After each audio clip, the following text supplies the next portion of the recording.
Salut! Aujourd'hui on se retrouve dans une vidéo où on va encore parler de plantes et plus précisément de tomates. Donc là l'objectif de cette vidéo c'est de vous donner mes 5 tomates préférées, celles que je préfère cultiver dans mon jardin. C'est vraiment très subjectif ce que je vous dis aujourd'hui, peut-être que je ferai une autre vidéo dans 3 semaines pour vous dire d'autres 5 tomates préférées. Mais voilà, en tout cas ça correspond à un instant T, ce que j'ai envie de vous transmettre aujourd'hui. Il y a un côté frustrant pour moi dans le sens où des variétés de tomates hyper intéressantes, il y en a beaucoup, donc c'est vrai que c'est peut-être que je ferai une autre vidéo pour en parler. Et je vais devoir en éliminer plein pour garder que mes 5 du jour. Par exemple, j'aurais aimé vous parler de la tomate Blue Beach, qui est une tomate longue, un peu comme la cornue des Andes, qui est hyper bonne, hyper productive. Quand je vendais des paniers de légumes, c'était une de mes tomates favorites que je mettais dans les paniers. Vraiment comme la tomate cornue des Andes, mais on va dire en plus productive, un peu plus petite et plus productive selon mon expérience. J'aurais aimé vous parler de la tomate Banana Legs, qui est pareil comme une cornue, mais qui est jaune. Peut-être que j'aurais aimé vous parler de la tomate, je sais pas, il y en a vraiment, la Stupice. Stupice, c'est une tomate, Stupice, ça s'écrit. C'est une tomate hyper précoce, très bonne. J'aurais aimé vous parler de plein de tomates, plein de variétés que je connais très bien. La première dont je vais vous parler, c'est la plus connue. En fait, je vais vous parler de celle qui est connue par beaucoup de monde. C'est la tomate poire jaune.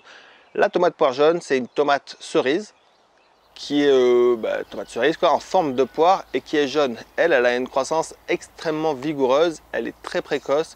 Ça fait des plants qui peuvent faire plus de 2 mètres de hauteur. Moi, c'est pas rare qu'ils touchent le plafond de ma serre. Type tomate cerise qui produisent abondamment des très grands plants vigoureux.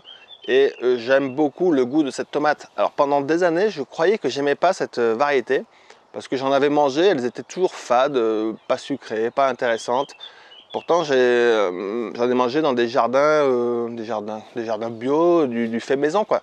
Et chaque fois, je la trouvais pas intéressante. Mais depuis, on va dire, depuis 7-8 ans peut-être, que je la fais et là, je la trouve vraiment hyper bonne, hyper sucrée. Donc le goût des tomates, la diversité va dépendre également de qui la cultive, comment on la cultive et d'où elle provient quoi.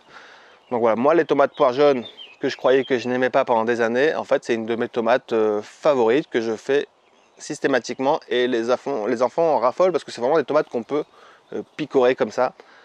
Donc voilà, je commence par la tomate poire jaune très résistante aux maladies, précoce, très précoce et à croissance indéterminée.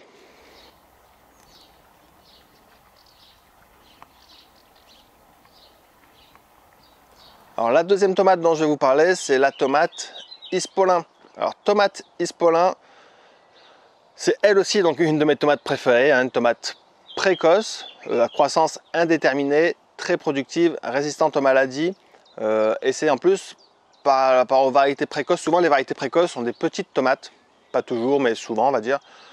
Et les grosses tomates sont plutôt tardives, ça peut très bien se comprendre. La tomate Ispolin, c'est une tomate qui est très grosse et très précoce. Chez moi, c'est généralement une des 2 premières tomates que l'on mange dans l'année car elle est vraiment très précoce par rapport à sa taille. C'est une tomate plutôt rose qui est très juteuse, qui est très côtelée, elle est intéressante par rapport à ça. Elle a quand même la particularité, j'ai mis longtemps à bien cerner le problème, c'est qu'en fait c'est une tomate qui pousse très bien en extérieur, mais maintenant je ne la fais plus jamais dans la serre parce que c'est une tomate qui est habituée au froid.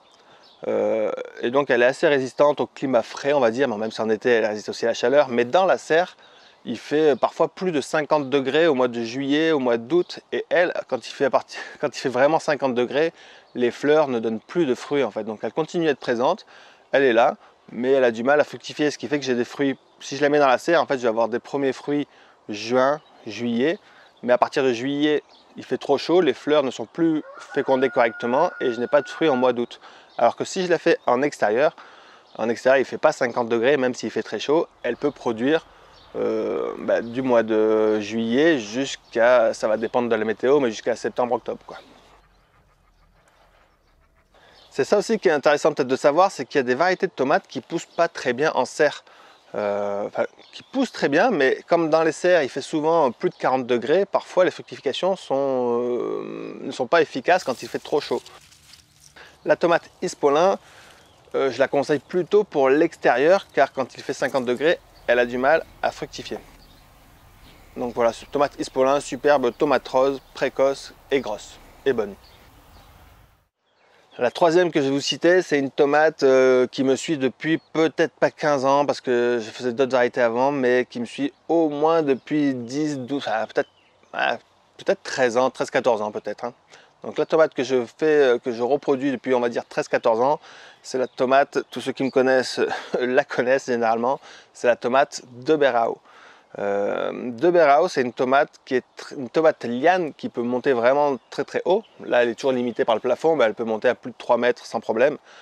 C'est une tomate qui fait de type un peu Roma, vous voyez, une tomate un peu ovale, pas très grosse et assez quoi, qui n'est pas tellement juteuse. En fait, c'est une tomate que j'utilise moi surtout pour faire les coulis, tout ce qui est sauce, ratatouille, tout ce qui est préparation. En fait, elle produit vraiment abondamment des tomates rouges que moi je fais beaucoup pour les préparations. Effectivement, on peut aussi la mettre dans les salades, il n'y a pas de problème, hein, c'est une tomate.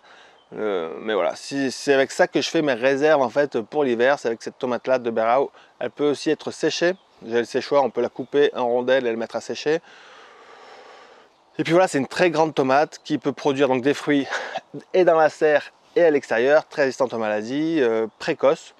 Elle est un peu moins précoce que la poire jaune et la Ispolin, mais elle arrive généralement en 3e position dans les récoltes que je le fais.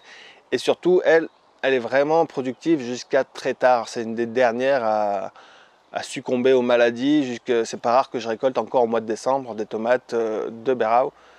Très très grande tomate, très résistante aux maladies, croissance indéterminée et productive et quand même relativement précoce. C'est quand même une tomate qui est classée dans les tomates précoces, même s'il y en a des plus précoces. Donc là, on s'est fait 3 tomates déjà. Alors, on va dire que ça, c'est vraiment les valeurs que je fais quasiment chaque année. C'est rare qu'une de ces 3-là qui ne soit pas présente une année. Et après, pour les 2 autres, il y a un choix des possibles bien plus grand. Donc ça veut dire que je ferai peut-être une autre vidéo. Mais celle que je vais vous citer aujourd'hui, allez, je vais vous citer une de mes nouvelles préférées, la tomate beauté bleue. J'ai mis très longtemps à m'intéresser aux tomates bleues parce que déjà il y a 15 ans il n'y avait quasiment pas de tomates bleues, voire pas du tout. Et je sais pas, j'ai un truc qui m'intéressait moyennement on va dire, mais maintenant j'en fais une variété, j'en ai essayé quelques-unes et je me suis arrêté sur la beauté bleue qui est une variété, elle plutôt de mi-saison, donc elle va produire plus tard hein, par rapport à celle que j'ai citée, mais qui est très jolie et qui est grosse. Souvent les tomates bleues, elles sont pas forcément très grosses, ça dépend bien sûr. Donc voilà, elle est très jolie. J'aime bien parce quand elle n'est pas mûre, elle est bien bleue, et plus elle devient mûre, plus elle devient rouge sombre. Elle est plutôt bonne, elle est plutôt de ce que je pu constater pour le moment. Donc peut-être qu'elle partira dans 5 ans si elle ne comble pas tous mes besoins, mais qui semblerait être assez résistante aux maladies, en tout cas dans la serre. Je ne l'ai pas cultivée en extérieur, je la cultive que dans la serre depuis 2 saisons.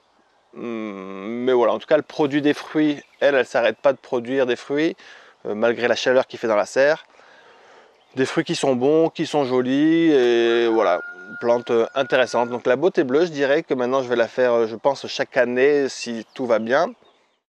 Et en dernière variété, alors là je vais citer plutôt la Green Velvet, c'est une tomate verte. Comme ça moi j'aurais fait un peu de jaune, un peu de rouge, un peu de rose, et un peu de vert et un peu de bleu.